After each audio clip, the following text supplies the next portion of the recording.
Você já pode brilhar. Obrigada. Bem, bom dia a todos, primeiramente, né? Eu sou a Maiara, aluna da Iniciação Científica pelo EasySensa. Atualmente estou cursando o 5º período de Educação Física.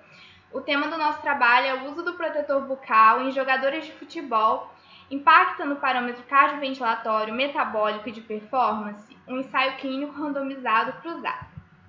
Bem, primeiramente, eu gostaria de salientar que diversas associações e federações de cirurgiões dentistas, como a gente pode ver aqui, eles vêm nos mostrando que o uso do protetor bucal para prevenir lesões orofaciais durante práticas esportivas são de extrema importância e eficácia. Apesar disso, é importante a gente também ter em mente que existem diversos tipos de protetor bucal, e a forma como eles são confeccionados ou o material com que eles são feitos podem vir a mudar o resultado final, né, interferir de formas diversas durante a prática. Então nós temos o tipo 1, que é um protetor bucal que ele já é pré-fabricado em tamanhos PMG. O tipo 2, que é um protetor bucal pré-fabricado termoplástico, que é aquele que a gente compra, aquece e depois, né, morde para ele se ajeitar a mordida. O 3 e o 4, que é o protetor bucal confeccionado sob medida pelo cirurgião dentista, sendo que a única diferença é que o tipo 4 ele passa a ser customizado. Você pode colocar nome, logos, cores. E o tipo 5, só por questão de informação mesmo, ele é um protetor bucal de performance, mas ele perde essa característica de proteção, né, que a gente está visualizando no momento. Então, a grande diferença aqui do material é que o tipo 1 e o 2 ele é feito de silicone. Já o tipo 3 e 4 é feito de EVA, que é um material próprio para absorção dos impactos. Nessa revisão sistemática, que mostra o impacto do protetor bucal na capacidade cardiopulmonar, a gente pode avaliar isso melhor. Então, aqui eles avaliaram o VO2 máximo, né, e aqui o volume minuto. Nesse quadro azul que a gente vê, tanto o tipo 1 quanto o tipo 2, nas duas variáveis, eles se mostram favorável para o controle, tá? Isso quer dizer que eles impactam negativamente na performance. Porém, quando a gente vai avaliar o protetor bucal feito pelo cirurgião dentista, a gente vê que eles estão neutros nas duas variáveis, não está favorecendo nem o protetor bucal, nem o grupo controle, ou seja, não interferem na performance, né? Essas duas revisões sistemáticas, elas também chegaram à conclusão que as evidências que nós temos é que o protetor bucal ele não atrapalha a performance, não impacta na performance, né? E por isso o seu uso ele deve sim ser reforçado durante os esportes para a prevenção de traumas bucais. Então, a suposição teórica que a gente tem é que, ao colocar o protetor bucal, o côndulo da mandíbula, como a gente pode ver aqui, ele se afasta do disco articular. E isso cria um maior espaço na articulação temporomandibular. Isso poderia ajudar em que houvesse uma maior captação de ar durante as práticas. Mas, ao mesmo tempo, o protetor bucal ele serviria como uma barreira, anulando esse processo. Então, ainda se existe muita dúvida sobre esse mecanismo, se ele realmente funciona e como ele funciona.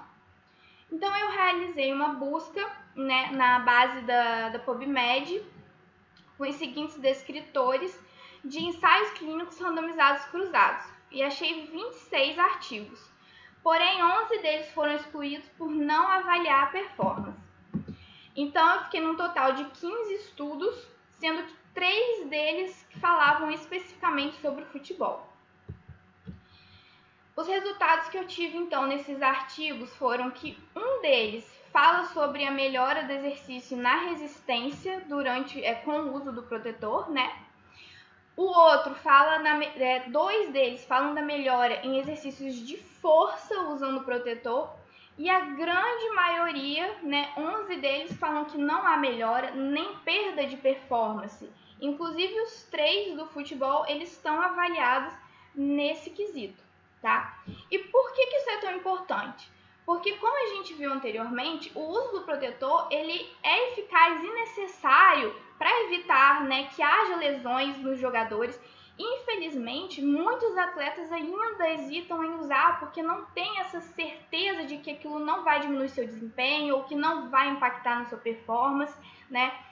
E isso acaba criando um possível problema para esses jogadores, né? Porque, por exemplo, se a gente tiver um Neymar na vida e que por causa de um dente quebrado vai ficar um bom tempo sem jogar. Então, existe a necessidade de ter uma melhor informação para que se haja mais consciência desses atletas e eles possam se prevenir melhor durante essas práticas esportivas. Principalmente quando a gente vê que só 3, né, desses artigos falam sobre o futebol especificamente. Então, tendo em vista todas essas características expostas anteriormente, o nosso objetivo foi avaliar o efeito agudo do uso do protetor bucal no parâmetro cardioventilatório, metabólico e de performance. Então, os materiais que nós utilizamos foi o ventilômetro, para medir a frequência cardíaca e o volume minuto, um medidor de lactato, a esteira ergométrica e o protetor bucal que nós utilizamos foi o tipo 3. A metodologia. Então, nosso estudo foi um ensaio clínico randomizado cruzado. Tá? Nós fizemos a nossa amostra foi de 7 jogadores de futebol da categoria de base, idade entre 26 anos, a massa corporal de 76 kg, 164 centímetros, todos eles sendo respiradores nasais. A randomização foi feita no dia por sorteio de envelope lacrado. Então, no primeiro dia, a gente fez avaliações antropométricas e a familiarização com o teste. No dia 2, antes de começar o teste, foi feita a coleta de sangue para medição do lactato. E aí começamos com um protocolo de aquecimento de 1 minuto na velocidade de 3 km por hora. E logo após, a velocidade foi aumentada para 7,5 km por hora, com um incremento de 0,5 km a cada minuto até a exaustão voluntária máxima, ou seja, um teste incremental de velocidade. Assim que eles acabaram o teste na esteira, né, foi feita novamente a coleta de sangue para se medir o nível de lactato. O dia 3 foi realizado o mesmo protocolo, sendo que a única coisa que muda é que quem foi protetor bucal no dia 2 virou controle, quem foi controle virou protetor bucal. E também é válido ressaltar que entre o dia 2 e o dia 3 eles tiveram um washout de 24 horas, né, um descanso de 24 horas. Os resultados. Então, no parâmetro cardioventilatório, tanto na frequência cardíaca como no volume minuto, a gente pôde observar que não houve diferenças estatísticas entre controle e protetor bucal. Assim como no nosso parâmetro metabólico de lactato, não houve diferença estatística entre os ensaios. Porém, houve uma diferença estatística entre os momentos pré e pós. No parâmetro de performance, que foi o tempo de exaustão, também não houve diferença estatística entre os ensaios, né, entre controle e protetor bucal. A nossa conclusão, então, é que os achados do presente estudo indicam que o uso do protetor bucal confeccionado pelo cirurgião dentista não impactou no parâmetro cardioventilatório, metabólico e de performance. E, além disso, mostra que o protocolo de teste incremental ele foi efetivo em induzir uma alteração metabólica. Agradeço muito pela oportunidade de estar aqui participando desse evento, agradeço também pela atenção de todos vocês e me disponibilizo para qualquer dúvida ou indicações de um futuro incremento para esse estudo. E agradeço muito também a minha equipe que esteve junto em cada momento desse processo. Muito obrigada a todos. Muito bem, você já pode compartilhar a tela. Maiara, parabéns pelo teu exemplo, enquanto pesquisadora, né, na iniciação científica, abraçar a temática, investigar, pesquisar e com garra, né, nos envolver na tua pesquisa, na tua apresentação. É muito bom quando a gente vê isso por parte dos nossos ainda acadêmicos da educação física. Parabéns. Obrigada. Muito científica, muito rica e de contribuições assim gigantescas. Obrigada. Professora Rosinha, depois eu estou liberal das suas contribuições. Maiara, Olá. parabéns. Eu fico super contente quando eu vejo jovens, né? Jovens se dedicar à pesquisa. A sua temática ela é excelente, excelente, porque nós nos preocupamos em proteger o joelho, né? O cotovelo, né? E a gente esquece da boca. Exatamente. Né? Então, eu quero parabenizá-la por esta iniciativa e espero que você não pare. Obrigada, que dê continuidade e veja outros instrumentos que a gente pode, em busca de uma pesquisa, de uma melhora, de uma performance, né? Que a gente pensa que o protetor bucal ele é só um enfeite, né? Sim. Quando na realidade não é aquele enfeite, ele tem um objetivo, um significativo.